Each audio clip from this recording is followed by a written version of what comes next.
All right, meeting will come to order. It's May 25. It's 7:07. We have how many board members here? 6? 7. John just hopped Hi, on. Don. So we have 7 board members here, so we have a quorum. I'll ask the board members to, we'll go folks who are live first to introduce themselves, and then the folks who are remote, just so everybody knows. I'm Kevin Brown. I'm the chair.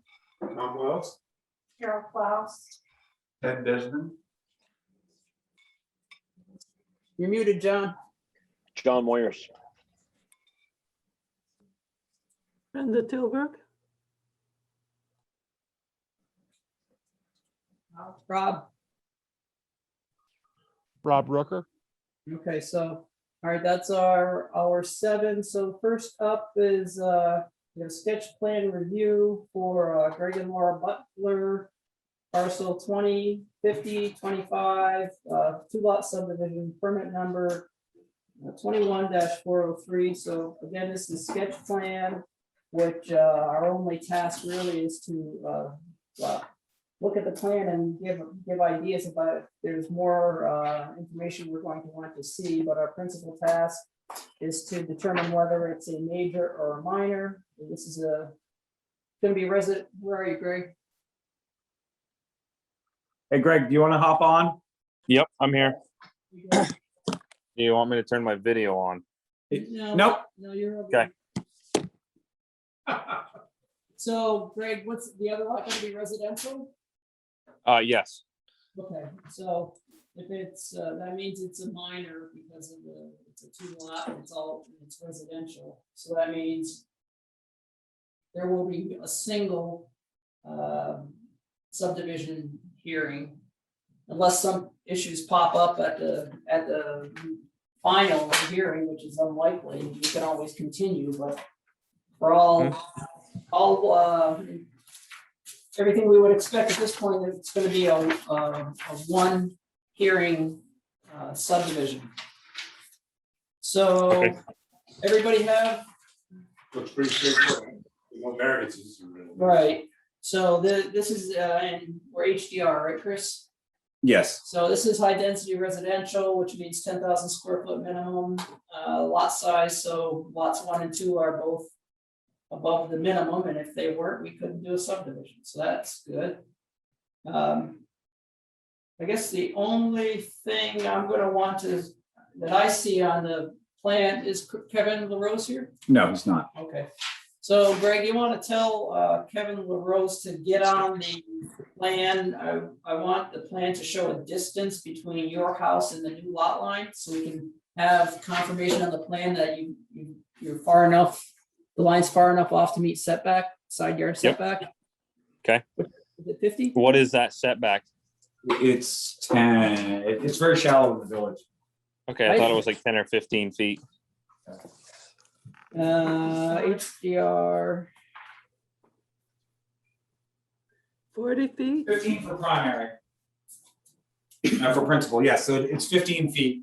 It would be good to have the dimension, but it's clearly evident just by looking. Yeah, no, I was thinking that I hadn't had time to look. I was thinking it might be 50, and I thought we might be pretty close because I was looking at the building envelope that seems to be on lot 1 set out by hash marks, and it was, the distance from Greg's house to the lot line wasn't much bigger than the distance from the new lot line to the dotted line. So So the rectangle, the small rectangle in this No. is actually the septic. no, the big rectangle. Oh, the big, yeah, okay. So- Just making sure. Yeah, is that, I assume that's the building. That's the building envelope. So he's showing side setbacks, the road is showing side setbacks that are bigger than 15 feet. Perfect. So just make sure we tell Kevin LaRose to show the distance from your house to the new lot line on the plan, okay, Greg? Will do. All right, and the line on the other side where your garage is, that's the existing lot line, right? Correct. Yep. Yeah, okay. Anybody else see anything? I have a question. The house garage that are shown on lot 2, they exist at the moment? Yeah, Yes. yeah, it's Greg's house.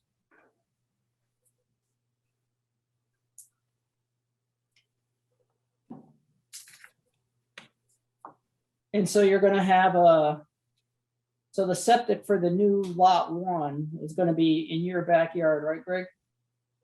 Yeah, I think there was a couple options, but it was gonna be up behind the house, yeah. Yeah, okay, I'm so, not terribly worried about it, but I do notice that there's a proposed easement in lot 2 for additional septic rate deep in lot 2. I'm just curious, is that an alternate plan or? There's another septic easement in the back of your existing lot to support lot 1.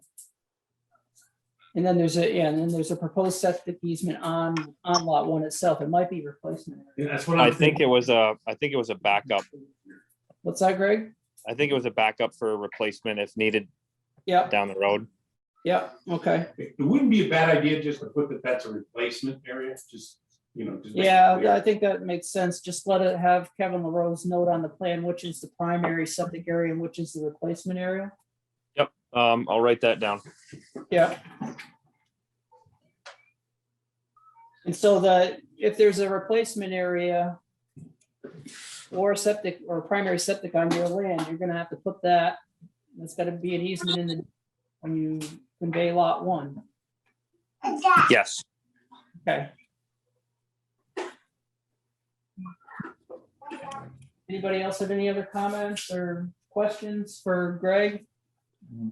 If Brenda? we're combining these hearings, Pardon? if we're combining these hearings, the We're not. neighbors have been notified? We're not combining the hearings. They will be, for this isn't a hearing, Brenda. This is Chris. This is just the sketch plan. When their actual hearing comes, when their final hearing, which will Oh, be okay. about a month, It that sounded- needs to be notified to all neighbors and abutters. Sorry, it sounded like Kevin was saying that this would be the only hearing. No. And I misunderstood him then. Yep. Can I ask No. you one more Wait. thing then? Yeah, so let me Chris? clarify. This is the sketch plan.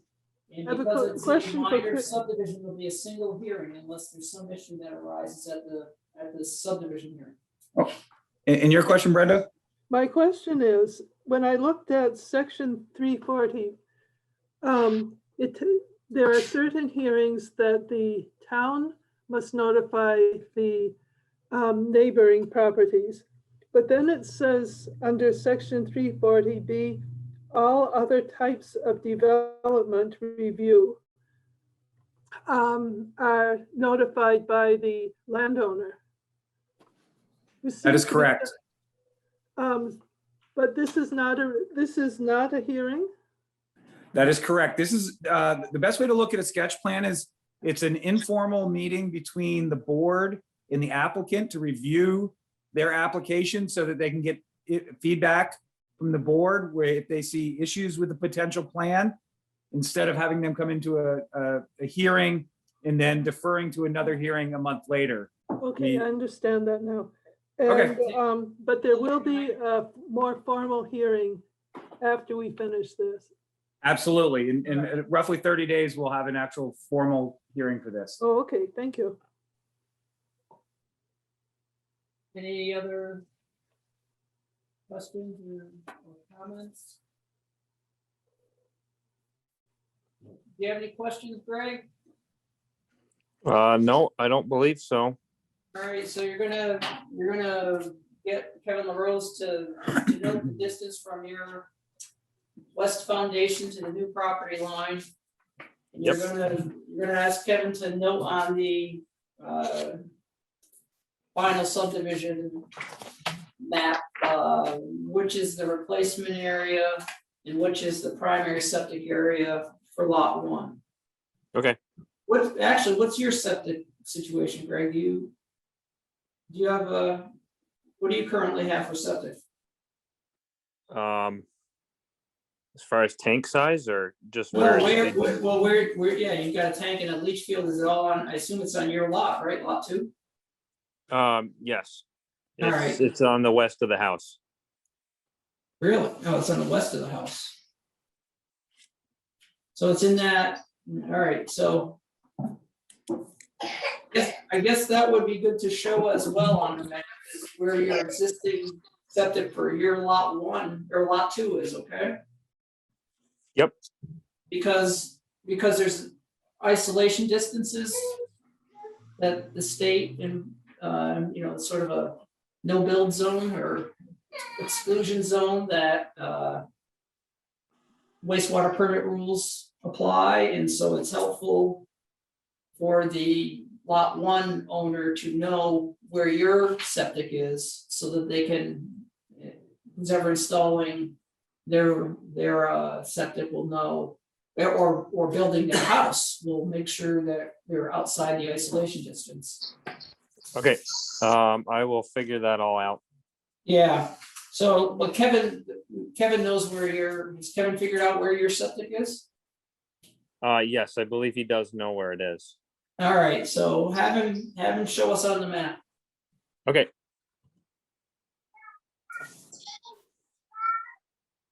Anything else from anyone? Nope. Brenda, Rob, John? Kevin, or John? Kevin, me, that's me.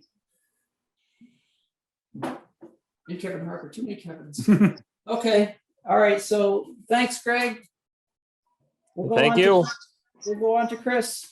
And Greg, I will reach out to Kevin and you and let you know when I have the hearing scheduled for you. Okay, sounds good. I appreciate it. Okay. Thank you all. Thank you. Right.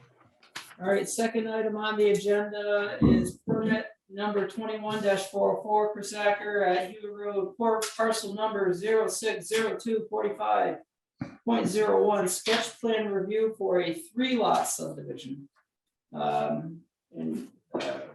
Chris is here. Let's see, I gotta get, Would Chris brought some full-size plans? Would you like a full-size? Would that help you guys at all? These are fine. Okay. Just want to make sure. all right, so, Bring it up. Okay. Where are you on? If you come from 116, it's maybe quarter of a mile down on the left. where in relation to Claire, the Lathrop house? Well, it was part of that land, so just Yeah. before you get to Just that. before you get to the house, okay. Yeah, This the is Latham formerly house. Zimmer's plan. Yep, okay. So we've got a 4-acre lot, a 9-acre lot, and a 9-acre lot, right? All right, so what do we in Chris, VM? Village? That is mix? correct. All right, The 4-acre lot has a very cut out of the front. It's a flag lot. Has a little box in the front. That's a private That's lot. Somebody else's. That's somebody else's lot, so it's actually the driveway runs in that. It's a. They have to pay an easement for the driveway. all right, so, commercial.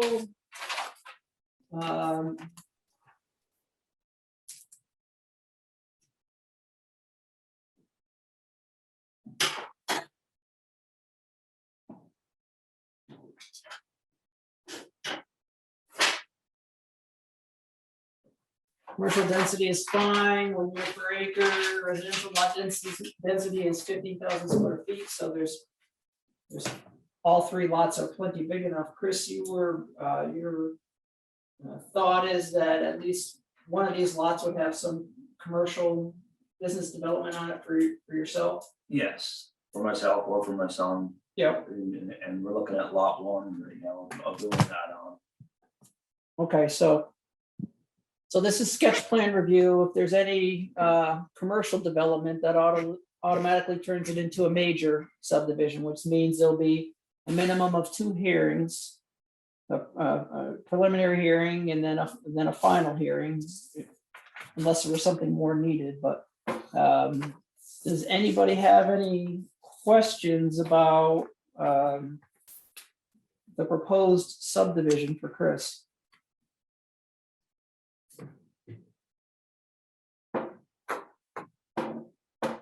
It's a big lot, so it's not hard. So you're on the north side of Hewitt Road, these lots. Yeah, okay. Yeah, no, I just saw the compass up there. I had it flipped in my head initially. Did somebody have a question online? Yeah, I just had a question. I wanted to make sure there was a licensed surveyor involved with this as well. I didn't. Plan. At this point, there's not, but there will. There's be. not. Okay. Yeah, I had Lincoln Applied Geology draw this plan. but there will be for the subdivision itself. Okay. I just wanted to make sure everybody was aware moving forward that was needed. Yeah, that's a good point. So what's the, so you're gonna have to, you heard our conversation with Greg, you're gonna have, for the subdivision, you're gonna have to have a surveyor show a bunch of, or Lincoln show septics and all of that. You want to see septic and well. Yep, and if there's Chris will point out the section to you that for subdivision that shows what you need to have on the subdivision site plan. Okay. You know, so there's an existing driveway probably, I gather, on lot 1 there. And you've got road frontage for the other 2 lots and plenty of it. So you're gonna ultimately need a highway access permit, you know, for driveways for those, but you've got, geez, it looks like over 400 feet. Yeah. For lot 1, and yeah, over 400 feet of frontage for both of those. So you're not gonna have a problem, I wouldn't think, spacing out.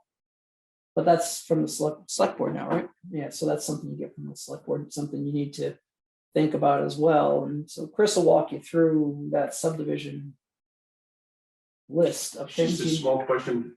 Why would they call it proposed lot 1, and lot 1? Make your life a lot easier if this was lot 1, 2. I didn't notice that. That's not make any sense. I mean, just in terms of us talking about it, you talking about it. Yeah, Okay. I yeah, call it lot 1, 2, and 3. Okay. That's a good idea. Point. I was favoring. I don't get that. I noticed it this morning as well. I'm like, oh, I think that's a mistake. I think so too, yeah. Yeah, that makes sense. So which one is lot 1? The one towards 116. the lefternmost on the paper. All right, Went to the left.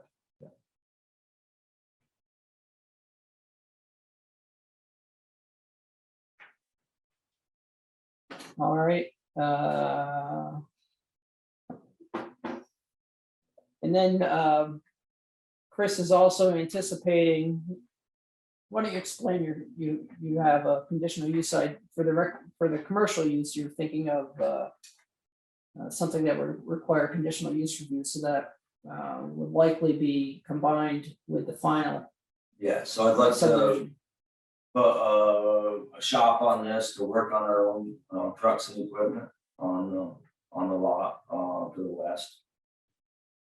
And we're in the remaining land we're gonna keep, so we're not gonna get rid of that at this point. Yeah. Yeah, so that's probably business yard or repair shop, both of which are conditional uses in the village mixed zone. So we'll try to combine those reviews with the final subdivision. You don't need 2 conditional use hearings, but we can have 2 if circumstances require it, but we don't need to, but we are required to have 2 for this major subdivision. And when they do the survey, they'll put a building envelope, give us an idea of where you would put the buildings. That you don't have to place the buildings per se, but it's just, Well, if he's gonna do conditional use review, we need to see a site I plan. think we probably need to see where the commercial building will be. Yeah, so that, would that be with the site plan for the condition or for? the Yeah, I conditional use? think you put it on the site, you do a Put site, it on. you And do a there's site no other plan. plans for any other buildings. Right, the other ones, you should just have a building envelope, basically say where you're not permitted to put the building. Like you saw in the other plan, it just shows the setbacks that are required in the outside. Sure. But for the one that you're actually want the conditional use, you should really place the buildings and show us where you want to put them. Yep, and it's, yeah, so if we're gonna combine them, you need to have a site plan for us, so with conditional use, one of the concerns is how does it fit in the neighborhood? Is there screening necessary? Things like that. There's neighbors, so you're going to want to show all that stuff, just in case people have concerns. So it's better to have as much in your head, on as much of your idea from your plans on paper, as far as the things you need to show for site plan, which is access, parking, if certain things need to be screened, your dumpsters, stuff like that, if you're gonna store parts out back or something like, I don't know if you've got a boneyard of used equipment that you're gonna put in the back, have there. So you need to think about all those things, because it's conditional use, it's a pretty far-reaching inquiry. If it's going to be a repair shop, you always want to think about things like the vehicle graveyard, where you're storing things to scavenge parts off them. Do you know where Maybe they plan to already put the are. shop, in the front of the property or the back, or? I'd like to put it towards the front. Yeah. Well, see, that's to the extent that it's out by the road, then becomes a little bit more of a concern, what it would look like, whether you screened it and so forth. Sure. And it's that carve out in the front. That's a residential house This one over on here. lot 1. Yeah, that little. The little carve out. square right there. Over here. Yeah. Yes, there is a house there. Yeah, so, they're gonna get notice, they're gonna be here, so you wanna. It's always good to be talking to them ahead of time, saying, here's what I'm thinking, here's what do you, find out what their concerns are, if any, and try to address them, and, depending on what you're doing. There might be screening issues, there might not be, but, And I'm trying to do that building the furthest away from all the houses. yeah, That's Yeah. Kind of why we picked that lot. Yeah. There's commercial buildings over in this area. right, So, yeah. So, but you've got a house in the front yard of this repair shop, you're gonna. No, I think he's the other way. I think lot 1 is. They want to build the That's top what he's here. gonna Oh, go, I lot thought- 3. yeah, so I'll be. Oh, Yeah, okay. He's gonna go the other way. Oh, okay. Yeah, feel like it That, I hadn't read my own cross out of lot 1 to lot 3. Yes, so I'll That's be. why I said, 2 and 3 is a good idea. Yeah. Lot one is gonna be- Forget what I said. No, but that's good. But still, it's good to think about where your neighbors are, like what's across, if those are houses across the street or not, then, just think about all that stuff, and because they'll get notice, and, That first one, I think, is Green Mountain Power Substation. yep, There's the house on the next one. yep. So it's still gonna be 500 feet away. Which is, it's a long way, so, hopefully, no issues there, but, you're gonna want the conditional use for this building, you're gonna need a site plan, and you get combined, and there's quite a bit of information that will need to be shown on that, so, but there'll be some time between the first hearing and the second subdivision combined conditional use hearing. We don't have to combine them. We can do 2 subdivision hearings. You can do the conditional use and site plan separately. It's better to do that than rush it and make stuff up and, then have to amend. So if your plans aren't that firm, you're better off, I think, we can do this subdivision fairly quickly.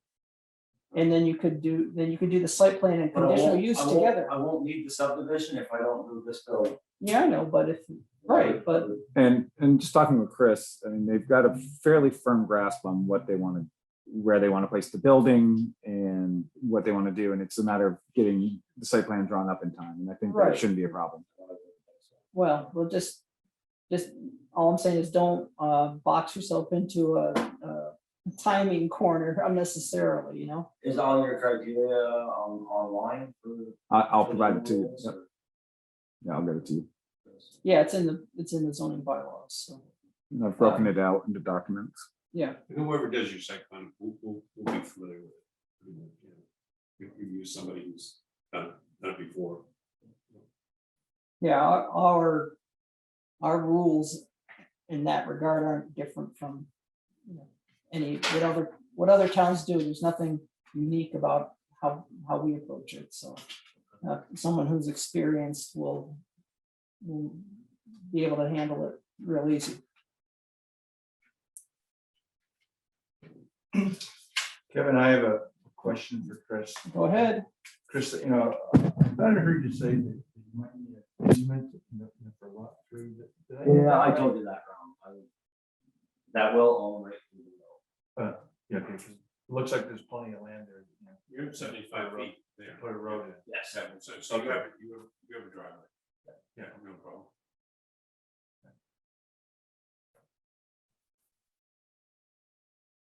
Well, depending on where the driveway to that little carve out is, sometimes you get restrictions on, although it's a nice straight road, sometimes you How close it is, yeah. to the other one, the site distances and speed limits and such, and so I think it's probably fine, but the select board road foreman would figure that out. Worst comes to worst, you could always do a kind of shared driveway off of the middle lot. There is an existing access right in that area. There is now? Another one at this end, yeah. There's already a curb cut. There's access that they've been using Okay. forever. Yeah. Okay. Well, that's something you work out with the select board and the road foreman. They handle the highway access, so. You'd want to be showing that on the subdivision plan.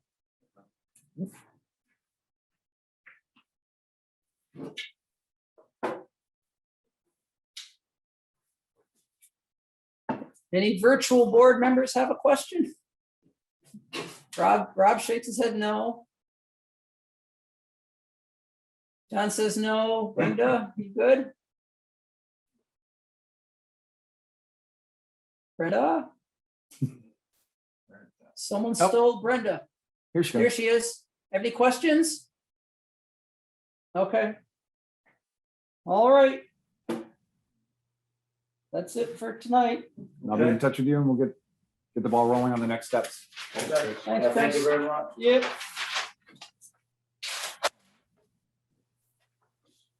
Now, All right. Third and last, permit number 21401, Stony Hill Properties at Firehouse Drive, parcel number 060209. Requesting final plat approval for 4-lot subdivision per the Bristol Unified Development Regulations, Article 9, Sections 930 and 941. I saw Kevin Harper here. Hello, Hello, there he is. we have Milford Cushman here as well. And he did the landscaping or the. yeah, he did the landscaping Architectural, plan. the design and landscaping and screening and a host of other features. Right. Milford, can you demute yourself? Thank you. Hang on, I'm just trying to pull up the documents that Jamie sent me earlier today. Okay, This is a hearing, so you want to be swearing in and all Yeah, that good yeah, stuff. thank you. Just give me a moment. I'm trying to grab have everything ready for you to go. sure. Is it? Kevin, Jamie is- Simpson is here as well from Green Mountain. Okay. Jamie.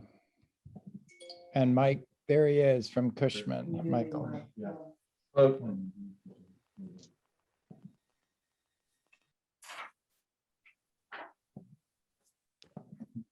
Okay, I'm ready whenever the board's ready. Okay. So for those of you who are going to give testimony, please raise your right hand and repeat after me. I solemnly swear or affirm that I shall, the evidence I shall give before the zoning board of adjustment shall be the truth, the whole truth, and nothing but the truth. You can just say I affirm or I swear. I swear. Okay, you're sworn. Now he's looking thumbs up. Okay, so this is the second, and this is the continued hearing on the subdivision. And at the previous hearing, we did the preliminary subdivision hearing and conditional use review for the building that's going to be David Bittersdorf's solar assembly building. There were concerns raised or questions raised about lighting and view from, particularly at night, down on from Lover's Lane and vehicles coming east on 17 before climbing up Stony Hill. And Milford has given us some views and a landscape design plan to show the screening. So Milford, you want to just walk us through your landscape plan in response to the previous hearing? I will. Thank you very much. Good evening, members of the board. In preparation of this plan, which Mike Propol, who's the architect in my office, I visited the site several times before the leaves had come out, and I walked down the hill from the proposed building down to the bottom of the S-turn there at 116, then up along the side of 116. And as you see in this plan, we've created a couple of view shed vectors. You'll see them in a second here. This plan shows a planting of quite a number of 12-foot Niagara arborvitae, which is an American white cedar. It's the same tree that was planted on the west side of the fire station to help screen from that abutting neighbor. These plants are going to go around the entire outside perimeter of the outdoor storage area that's called out on this plan, and wraps around from the west side to the northwest side to the north side, and then down along the extension of Fire Station Drive. In accordance with your bylaws, this project is in the village mixed. It's light industrial, and this is under section 760. If you want to refer to that, it's your bylaws are pretty clear. It basically says in this particular district that any outdoor storage needs to be screened, and again, we're proposing to use the same trees that we used at the fire station. Other matters that I will discuss at this point under section 752, which was raised at the last hearing under night lighting. There are downward casting wall packs on the side, on the west side of the building and the north side of the building. You should all be aware of the fact that these are going to turn off automatically at night and will be triggered by motion detector only. Jamie will also testify here that the street post lighting down the entire drive is also going to reduce to 37% of the total lumens unless triggered by motion. So we believe that this really highly qualifies the lighting as being non-invasive in the evening. Whoever's driving this, could you please scroll to the next slide? There are two sections here, one at the top of the page and one at the bottom of the page. The top of the page shows a line of sight from at the bottom of the corner on the left-hand photograph, I'm looking up through the trees before the foliage is coming out, and 100% of those trees are remaining. And you can see through the top section, that we project that the line of sight from a person driving an automobile, where there's less than 2 seconds at speed limit, there's less than 2 seconds of visibility up this line. We'll be looking through a dense mass of biomass, not even including the leaves that are going to come out, up until where the proposed building is going to be. And whoever's driving, if you could please zoom in on the row of arborvitae that's planted along the edge of the outdoor storage area. Is it possible to zoom in? I'm trying. Okay, sir. Thank you. Another click would be good. There we go. Is that better? Let's scoot over, please, to the edge of the building. If you could, you dropped down. I wanted you to stay up. There you go. Stay up. Yep. Go up to the top. Up to the top. There you go. There you go. No, Yeah. I'm sorry. Nope. I overdrove. There you go. Nice job. Thank you. You all can see that the initial planting of these arborvitae are 12 feet tall.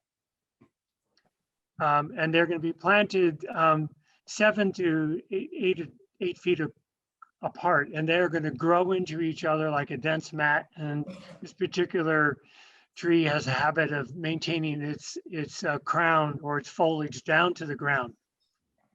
So the line of sight from someone in the car is basically, you're not going to even be able to see the building there. If for some reason all the trees on the hillside were to go away. The other view is from up at the top of the curve, right where you're coming around from where the access to the high school or the school is, looking across 116 through the utility pole to a circle, an oval circle that Mike drew on this plan, which is the location of the building, way below the crowns of trees that are on the far side of the project. You can see there's a big, huge white pine there up to the right underneath the utility wire. Note the other side. There you go. Thank you. That white pine is on a very high knoll that really is going to help to have this proposed building be hardly visible. And the third picture in this series is a picture of the actual trees on the west side of the firehouse, planted 5 years. They were 12 footers when they were planted. They're now 15 to 16 feet tall, and you can see how dense they are. So I'd like to point out just on the other side of those trees, a few feet is a tractor trailer. And I'm trying to remember, I think it was a truck or a trailer, a home, that you can stand there at the trees and look and not see it. So just to point out the density of this particular tree grown at the closeness to one another that Milford's recommending. I think we were in this, what, 6, 7 feet, 8, something like that, right, Milford? yeah, 7 to 8 feet. And they're all, I've measured and they're already up there at 16 plus feet. So they're hardy. They don't need love and care. They just take care of themselves. I don't think these trees have been touched since we put them in 3-4 years ago. This part, but this is the part So, that you showed for the image too. What I'd like to do is go then to the next slide, please. We want to show Hey. you. Hey, hang on, Milf. Hang on, I Kevin. just wanted to I just wanted to go back to the bottom cross section there, and I think that's the sight lines you're projecting from image 2, right? That's correct. So let's just leave that. Can you slide it to the right a little bit, Chris, so the board can see the, make it a little smaller, maybe see. All right, you can see the car on West Street. Yes, at the upper edge. Right, and so the sight line to the building and the screening trees are shown just to the left of the proposed building A. Yep, there are screening trees to the left and to the right of the tree and to the left of the building, to the right of the building, that's east and west. And even though the foreground is going to be cleared for the septic field, there's considerable biomass left there. The bylaws ask that the outdoor area be screened in light industrial, and that's what we are proposing to do. Here again, you can see 12-foot trees will eventually grow to be 16 to 20 feet tall, and they're going to do the job of screening that outdoor storage area, which is what your bylaw speaks to. Before we move further, does anybody on the board have any questions regarding what the screening that Milford's been explaining, or the sight lines? Yes, Can't see you, but go ahead. it's John. I thought so. Go ahead, John. Yeah, I just want to say, I think that, I raised the concern about the visibility from the west generally, basically, or coming up and down Stony Hill on 116. And I really must say you've addressed my concern very thoroughly and adequately. And I'm quite heartened to see that fits in so well. So I appreciate such a full response. So thank you. And my concern is assuaged completely. Thank you. Yeah, You're welcome, and thank you. I'm happy to see the size of the trees you're putting in. A lot of times you see somebody trying to get away with a 4-foot whip of a cedar that in 15 years is maybe gonna fill in, and you've gone way past that, and I think that's really helpful. John, did you have any? You also had concerns about the lighting. Do you have any questions? Or are we going to deal more with that, Milford, or whoever? I had some concerns about the lighting from this view, but I think with the screening and the natural screening to remain, and this topography analysis, these cross sections basically show me that when I look at the building elevations with the wall sconces, that sort of thing, one of my concerns was looking up under the lights from the west, the lower side. But again, with this presentation of the screening, I'm feel quite satisfied that it's going to be just fine. Anybody else on the board have any questions concerning Milford's presentation thus far? No, sir. No, it looks very well conceived. Okay, you want to keep going, Milford? Yes, yeah, I do. I just would like to finish up.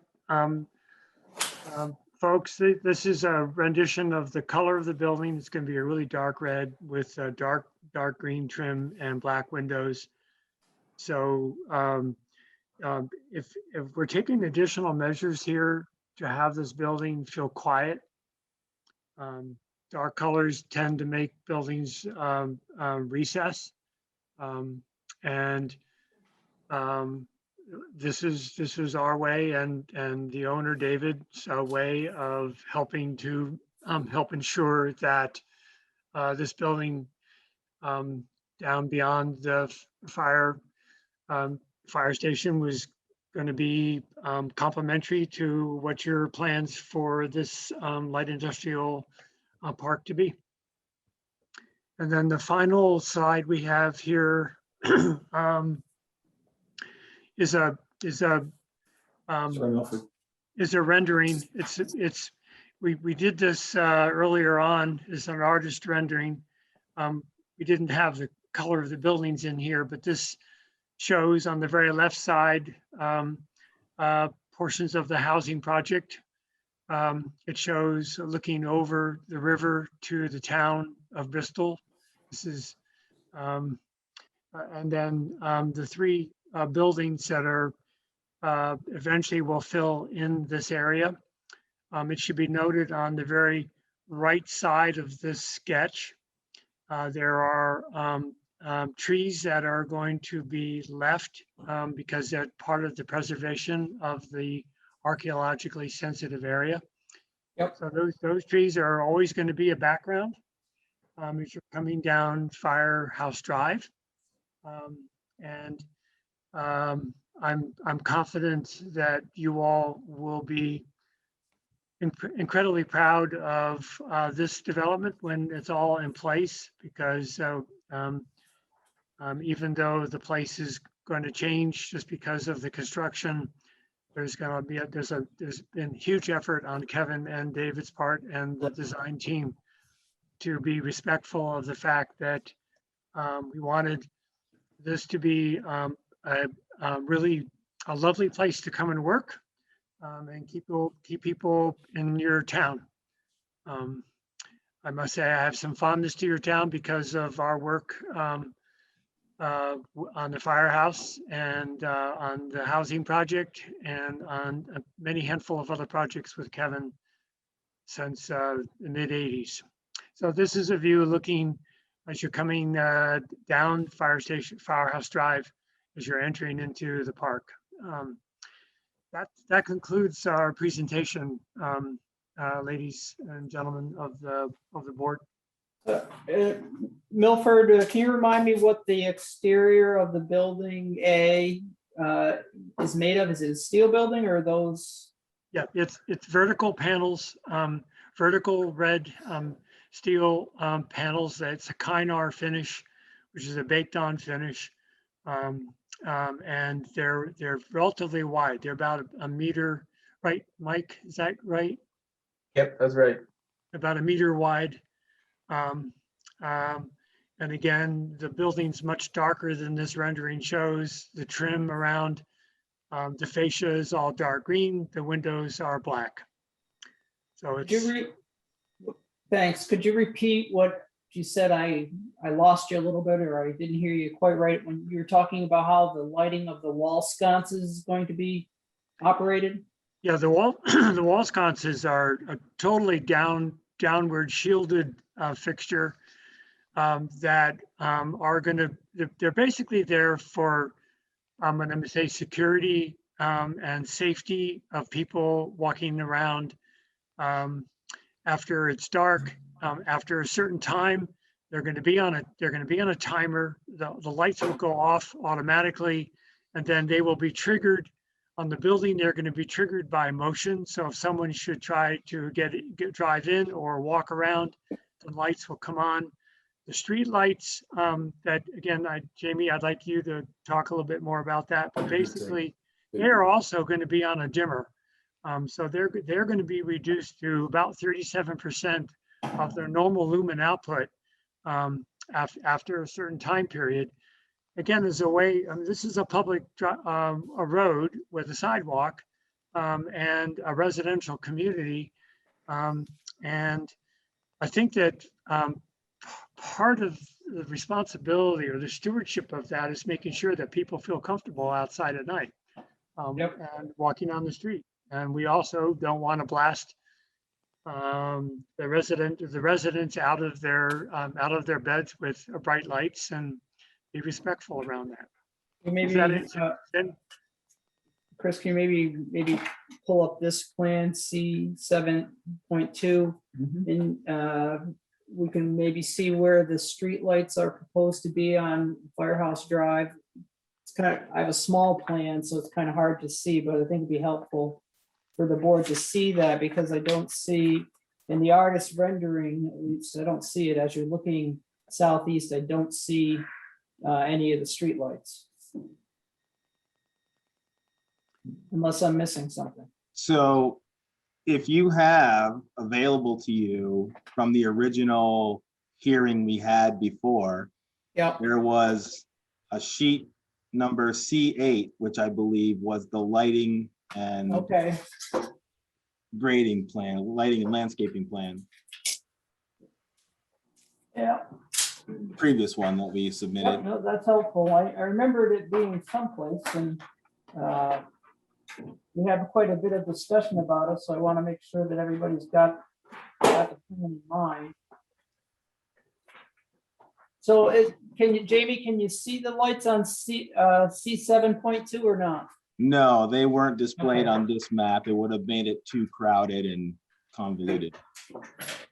So, You wanted C8, is that correct, Jamie? Correct. Let me see, give me 2 seconds.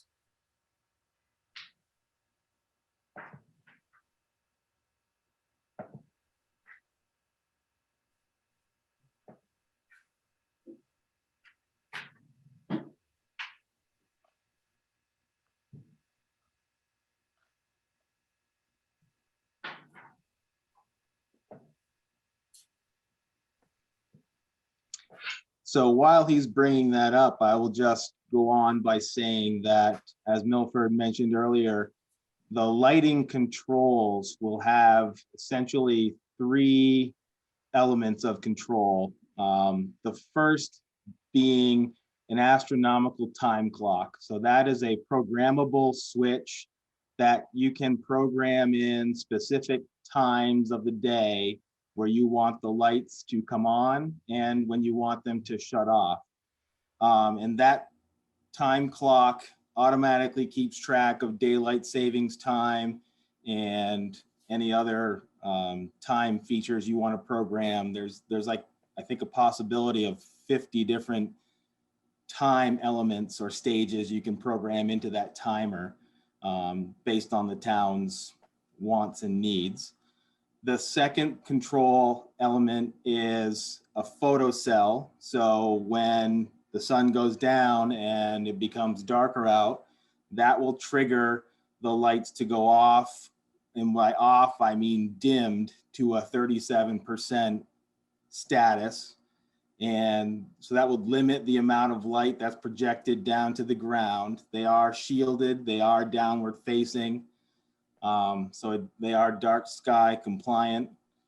And then the third element of control is a motion sensor. So if the lights do detect motion on the sidewalk, then they will kick back on to full power for a specified amount of time. And that can be programmed again based on the unit that we've selected. And so you can set that time to be 5 minutes after motion has been sensed or down to like 1 minute after motion has been sensed, depending on your needs, your wants.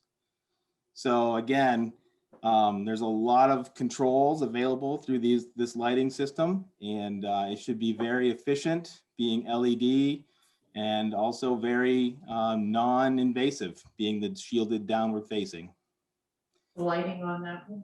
So here you Yeah. can see the lighting, the lighting rings represent kind of the broadness of the spectrum of that specific light. So you can kind of get an idea of where that light is projecting. So this is the correct map that I have pulled up, correct, Jamie? Yeah, this will work. This will work. You can see. yeah, so, Can you pop it up a little bit, Chris? Yep. Enlarge it.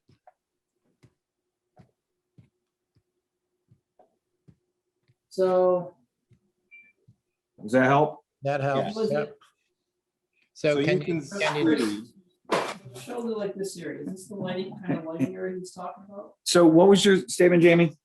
So I was just saying, you can see that there are the dark bold lines, which represent the actual conduits connecting lights. And then there's the lighting fixture itself, which is kind of looking like a rectangle, a small rectangle. yeah, Got it right there. Around, yes, and then around that, you can see 3 separate rings, if you will, lighting rings, that kind of give an indication of how much light that Oh, I see. specific unit and Yeah, where yeah, it yeah. projects onto the Just show ground. Chris, maybe show this. That's what's up now, right? Yeah, I know, It's but right- with your, it's up. with your cursor. Yep. Show this one and then show the lighting rings. Okay, Make sure you've got it right. yeah, so Jamie, this is the light itself, That's the Yep. fixture itself. and these are the light rings you were speaking of. Correct. And so the centermost ring that you just circled around, that's going to be the most intense light projected from that specific fixture. And then a little bit further out, it's going to be a little less intense. And then the furthest ring away will be the least intense, if you will. No, it's the other way around, isn't it? No, No. it's right, that's right. It's, Okay. the closer the circle, the The more more, intense the the more, light. the more foot candles. Gotcha. Again, Jamie's word intense is probably not the right word here.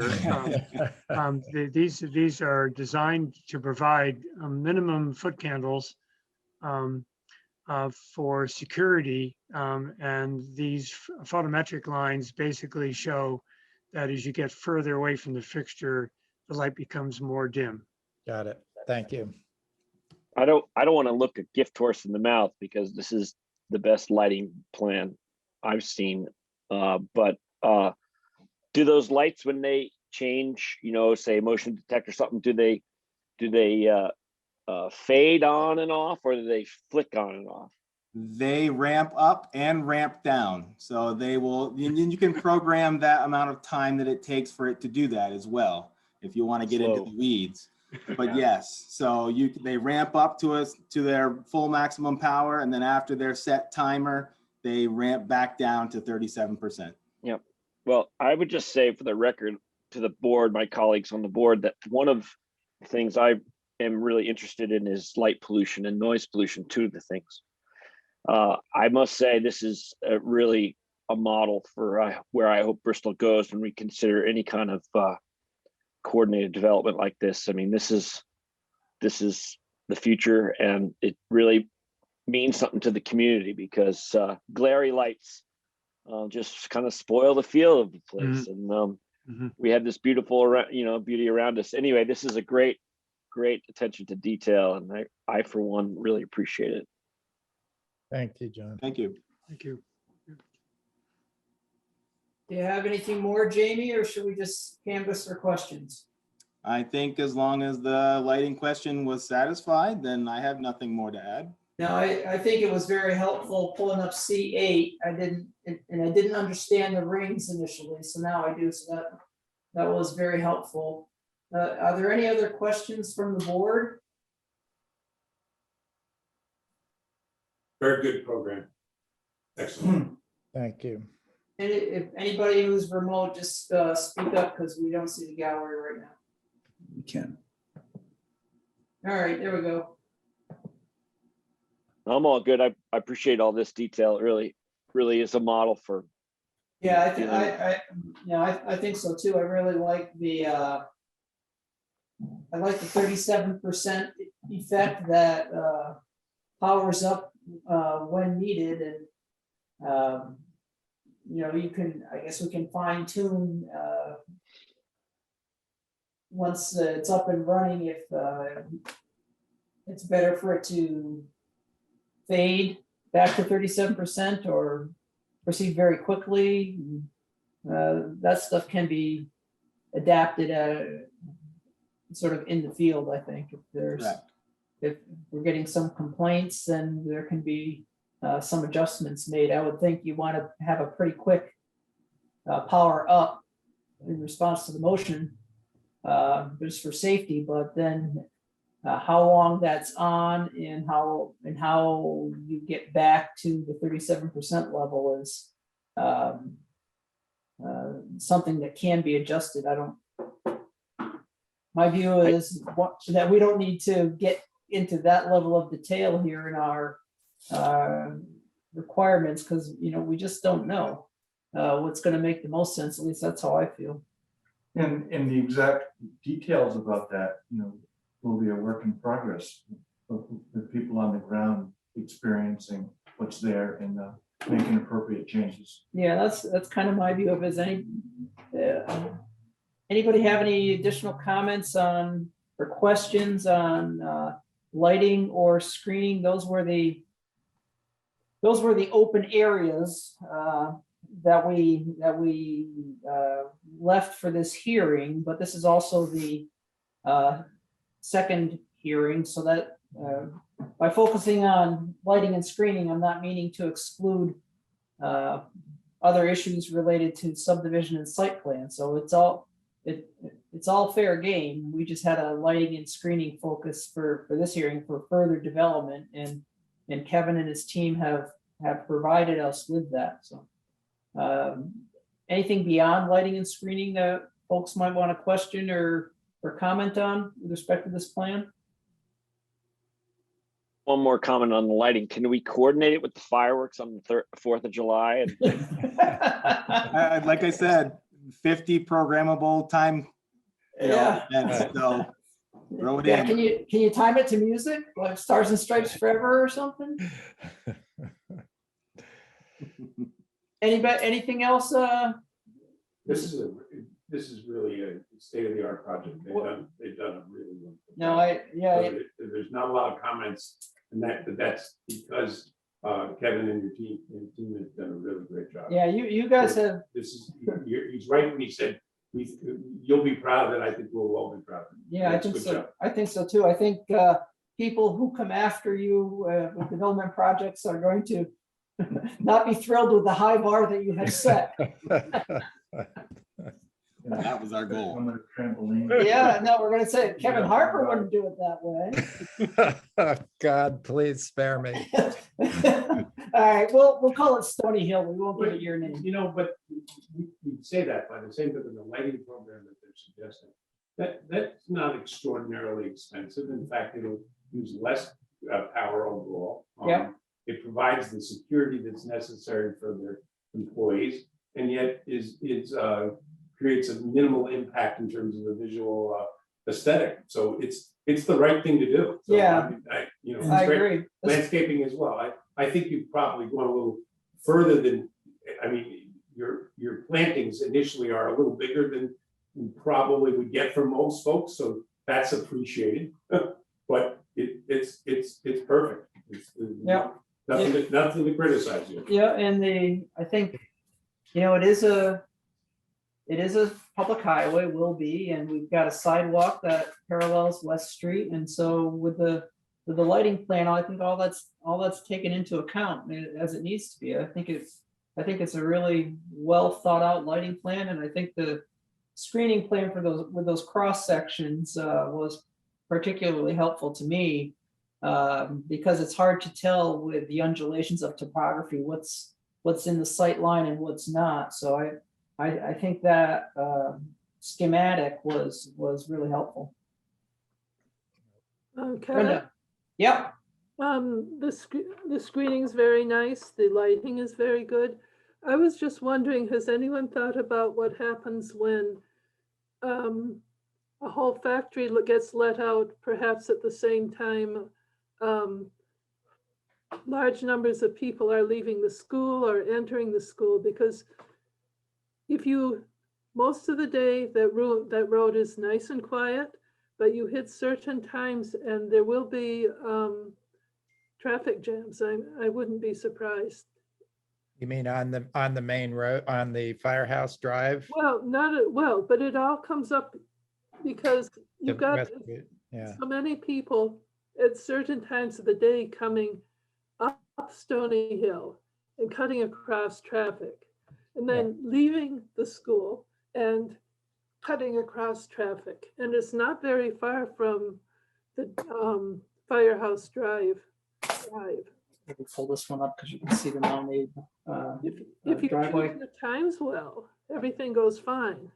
But I can just imagine, nice snowy day and the shops being let out, and just wondered if anyone had thought of that, because it sounds like they're planning to put a large number of dwelling units in that area, come out on that very same drive. It's just a practical thing. It's nothing that really needs to do anything. Right. So I asked Chris to put up C 7.2, and so you can see the the entrance to Firehouse Drive, and you can also see the entrance to Mount Abe farther to the left. And can somebody from the team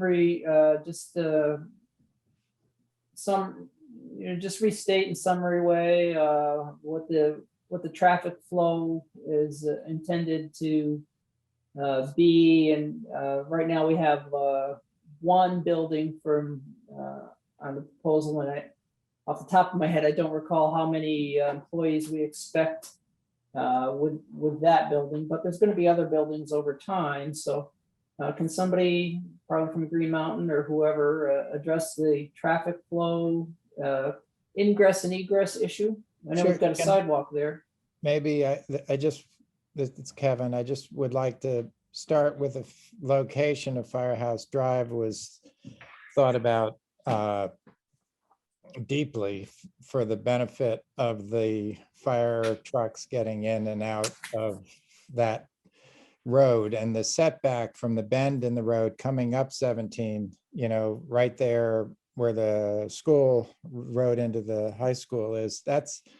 I can't remember the length. Milford, maybe you've got a recollection, but it's a heck of a good line of sight, way exceeded the state's requirements for a roadway entering. So I just want to say that it's not accidental where Firehouse Drive was, and it more than met the requirements.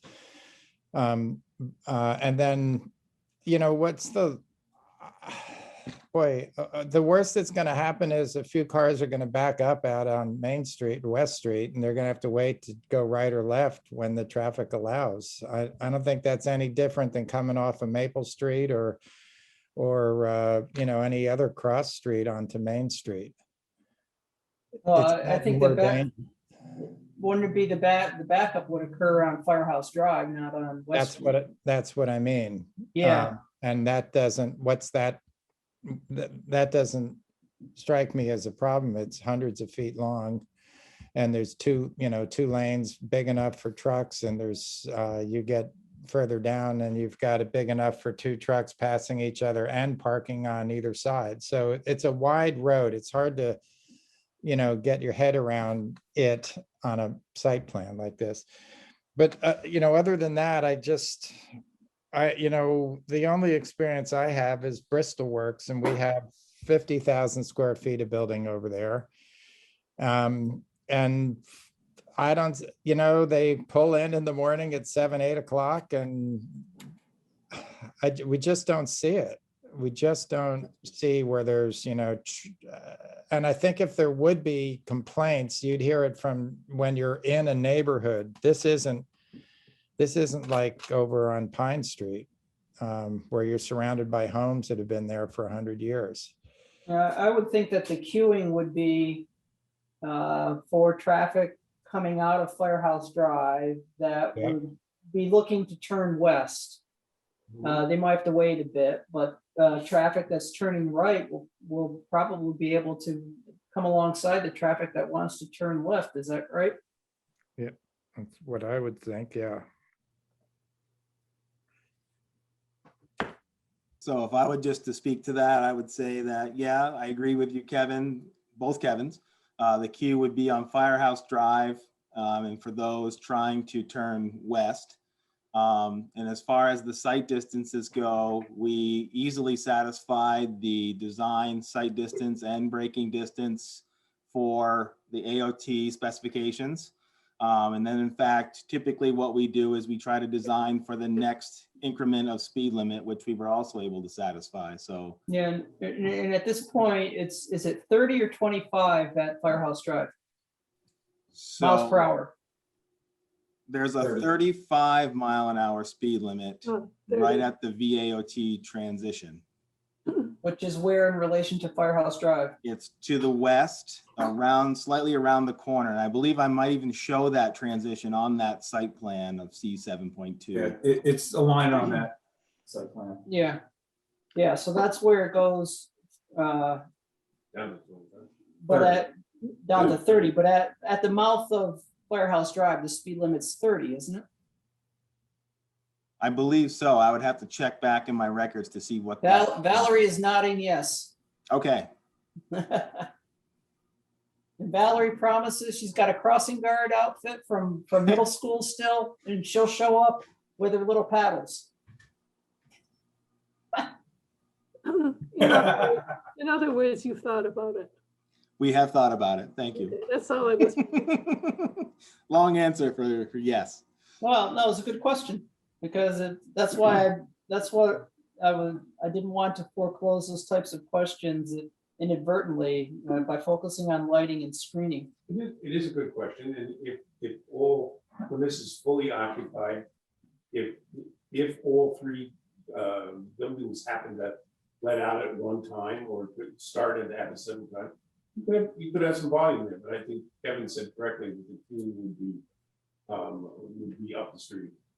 There could be some queue coming in the morning, but that's less likely to be all static. And, I think it's worth mentioning because we've been over this so many times with our team that when it comes to building 1A here in particular, David's interest is fewer parking spaces, more bus transportation, bicycles, walking. That's the beauty of this infill location is you can walk to work if you live close in town or bike. And Make it like Copenhagen, lots of bikes.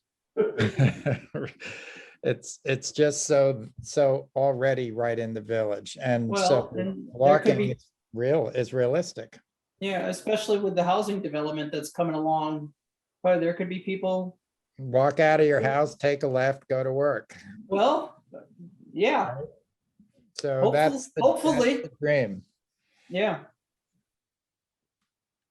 It's not Any- unlike what Bristol Works was when it was Drake Smith, and before that, it's the homes around the factory are workers' homes. They're modest and they're close.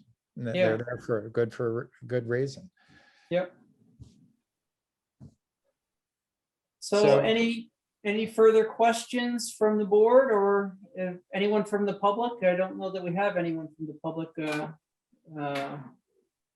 Ian or Valerie, you probably have, don't, if you do, speak up. Okay, if there's no further questions, I'll move to approve the site, the subdivision and site plan. And as set forth in the plans. And And second that. Yeah, I think everything we've talked about is now in the plans, so the permit will reference the plans and the plans will guide the development, but also the zoning administrator for what the requirements are. We'll just be referencing the plan. These submitted plans will be the approved application. Okay. Any further discussion before we vote? Nope. All right, all those in favor, say aye, or raise your hand. Any opposed? Any abstentions? Okay, so it's unanimous 7-0, and we'll get your decision out, but you know it, so there you go. On that Kevin, note, I was gonna ask the same question you're about to ask, Kevin, on the decision. Go for and it. Go for it. So the question is on the appeal, what is their appeal period and wait period for this? 30. So it's always 30 days, but But is that from tonight, from when you made your Yes, verbal yeah. decision? well, yeah, well, here's the thing too, and I don't remember from the first hearing. There was nobody here. Yeah, I mean, in order to appeal, you need to be an interested person who has actively participated, which is it's a low bar. You know, you can send in a letter, but it's a low bar, and my recollection is we haven't had any interested persons actively participate, so. You're bulletproof. Yeah, I think it's from the time of the written decision, but, and I'll try and get that out promptly. Well, there actually, in this case, I take that back. There's nothing for me to write about other than a letter that memorializes that it's approved according to the plans. And so that's pretty easy. I'll get that out, but I That's don't, great. you're not vulnerable to, at least not vulnerable to a successful appeal because there's been no participation by interested persons. Okay, and I think our reason for asking is we're so behind. Everything's been so sluggish with Supply Permit- chains and. yeah. permits and on and on and on. So we want to get the bids out. Well, they're out, starting, I guess they're starting this week, and then Yeah, try to get a shovel in the ground come July. yeah. Well, I think you're safe on that score, Okay. given the absence of participation. Look forward to Okay. seeing you cut a ribbon. Well, let's do it. All right. Thank you so- all. Thank all right, you. thank you. Thank you. Great job. You have Thank set a you, high everyone. bar, and I'm happy that you have. So next up, we have the minutes from April 27. Folks had a chance to review those. Want to take a minute or two now? John, yes, no? You've reviewed them? I have not reviewed them, and I would like to take a minute right now. Okay, go ahead. Take your time. I'm doing so as well.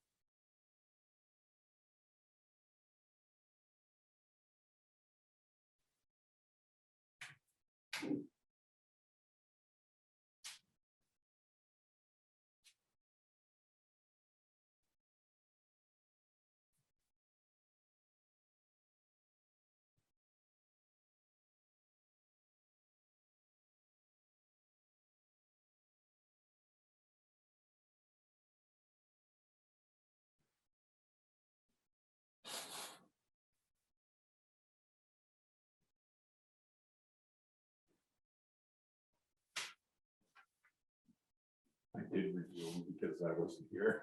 And I won't be voting since I wasn't here. Okay. Yeah, that's right. If you weren't at the April 27 meeting, make sure you don't vote. Okay, I have a question on the old business. When I asked Chris about the property. Yep. Yeah, and you had written to me today that you are talking with them about issues. What are the issues? So it appears that there may be some more construction activity on the site, and that is what I've sent her, wanting to know what the activity is. It needs to halt until we have a conversation. I heard 0 back from her. I will reach out again next, when I'm in the office next. I mean, I'm pinging her regularly because this is not, I mean, I'm not gonna, I've got permits this thick on my desk as well, so it's in the pile, and I get to it at least once a week. I'm reaching out, trying, doing more Yeah. research on it, so. Is one of the issues whether or not it's in the floodplain? Yes, And she hasn't gotten back to you about that? we need to go up and measure. Yeah, So you're right. we were provided a map that had measurements on it that they provided, and that's what we based the permit on. Correct. And it's a question whether or not that is the actual placement of the shelter. And if it is in the floodplain, then they have to come to you folks and go through the floodplain process. I mean, it's not prohibited. It's just there's a series of standards that are required if you have it in the floodplain potentially. But the map that I was sent by a concerned party indicated it was not in the flood. Correct? That is correct. The drawings that we were provided show that it's on the edge of the floodplain. The floodplain makes a weird jog right there. And that is where, when I did the measurements on the map, that's where it fell in. Really needs to happen. We need to update GPS coordinates of it and then overlay that on an accurate map, which that's the other fun one. There are no digital maps of the floodplain in our area that we have. It was a lot of it's hand data it's FEMA data from 70s. So it's not brushed under the carpet. I'm actively pursuing it. So, back to the minutes. Hey, Peggy? Can you give me in the minutes, we need to show the votes. And if, so historically, if it was unanimous and we know who's there and voting, it's fine to say unanimous, but if it's, I need to say it in decisions I write as well, because that's what, there's not many requirements for what the minutes should say, but the statute's clear that you're supposed to show who voted. By name. Yeah, right, well, I think you can say unanimous. Yeah, unanimous, for sure. but Yeah, but if otherwise, if there's an an issue of conflict of interest. Well, if there's Or a- 6-1. or yeah, if there's an abstention or whatever, I need to be able to reflect that, so it needs to be in the meeting or minutes. I think, if I remember right, the votes on April 27 were all unanimous. Yeah, so revise, change, just put unanimous after each so voted. Yeah, Brenda. Against what? April 13th? No, April 27. We're on April 27 minutes. Okay.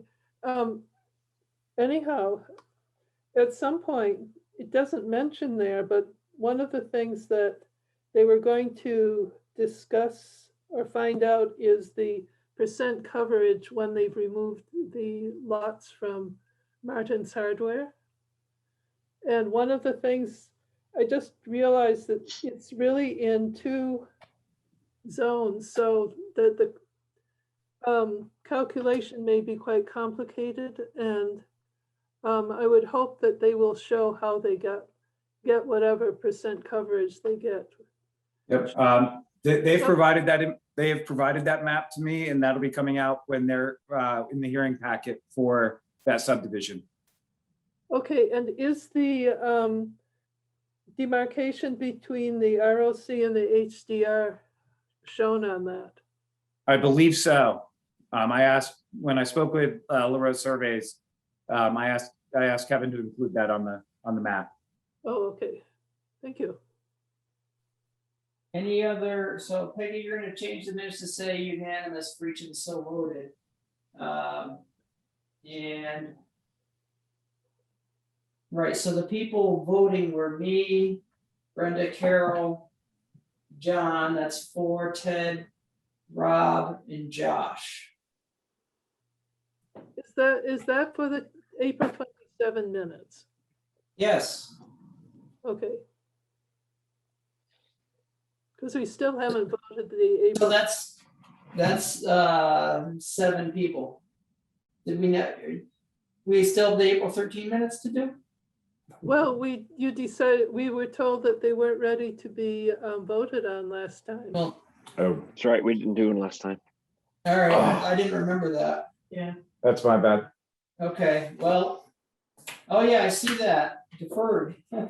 I've forgotten that. Well, I don't have them with me. Well, when are we coming back? How quickly are we coming back? Month. You've got 30 Yeah. days out. Yeah, so they'll just stay deferred until then. I mean, we know what we did, and that was the Fuller hearing. I've got to get the written decision out this week. We announced the decision at the hearing itself, so we've met our render a decision requirement, so we don't have a deemed approval issue lurking out there. But that's next for me to do. I'll just work off the draft minutes. There's enough there. Anything else? I have one thing, Hi, John. John Warrior. I just totally minor, which is my name is always spelled with an S. That's my only comment. So Peggy's got it right in the April 27 draft. No, it goes in and out. Not that. Did we drop? Total, All right, so we dropped the totally S minor. sometimes? Sometimes we drop the S. All right, that's something to pay attention to. And is all Earth one word? I believe I think it is. Yeah, I think I'll bet it's it is. I see it that way. ALL capital E, but Yeah, but yeah, one word. I thought that was intentional rather than a typo since it was consistent. Any other questions or comments regarding the April 27 minutes? Okay, I move to approve the April 27 minutes, subject to the revision to note the who's voting and just saying unanimous. Peggy, say unanimous 7-0.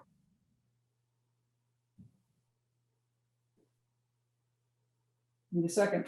Second, Carol. Carol seconds all. Any discussion? John?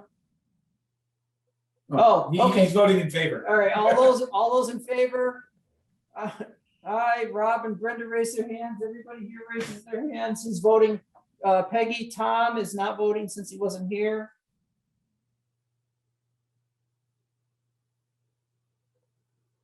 All right, we ready to adjourn? Yes. All right, let's call it a night. Thanks, folks. Thank you very much, folks. Thank you all. Half and half, meeting was pretty good.